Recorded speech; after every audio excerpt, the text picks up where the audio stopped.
ର ବହଳ ଚାଦରରେ ଘୋଡ଼େଇ ହେଲାଣି ମୋ କନ୍ଧମାଳ।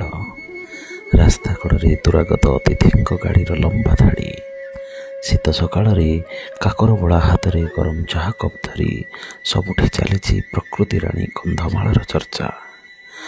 ଆଖପାଖ ପଲ୍ଲୀ ଗାଁରୁ ଛୁଟୁଛି ସତେଜ ପରିବା ଆଉ ଜଙ୍ଗଲଜାତ ଦ୍ରବ୍ୟର ପସରା।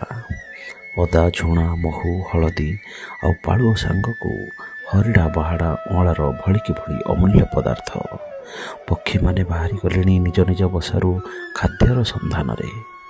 ମା ପକ୍ଷୀର କଡ଼ା ନିର୍ଦ୍ଦେଶ, ନିଜ ସନ୍ତାନକୁ ବାହାରିବୁନି ଜମା ବାହାରକୁ। ଇଏ କନ୍ଧମାଳର ଶୀତ କାକର।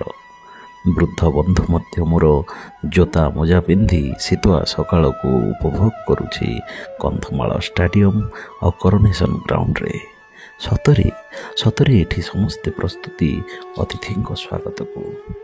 ଥପ୍ ଥପ୍ ଝରି ପଡ଼ୁଛି ରାସ୍ତା କଡ଼ ଗଛରୁ କାକର ବିନ୍ଦୁ ସବୁ। ମନେ ହୁଏ ଅଦିନିଆ ବର୍ଷାରେ ପଥ ପରିଷ୍କାର କରୁଛି ପ୍ରକୃତି ତାର ଦୁରାଗତ ଆତ୍ମୀୟ ଅତିଥିମାନଙ୍କ ସ୍ୱାଗତ ପାଇଁ। ଥରେ ଆସନ୍ତୁ ନା ମୋ କନ୍ଧମାଳ। ଅପରୂପର ସୁନ୍ଦର ସାଜସଜାରେ ସଜେଇ ହେଇଛି ମୋ କନ୍ଧମାଳ। ଥରେ ଦେଖିଯାଆନ୍ତୁ ମୋ କନ୍ଧମାଳର ଯଶ ବିଭବ।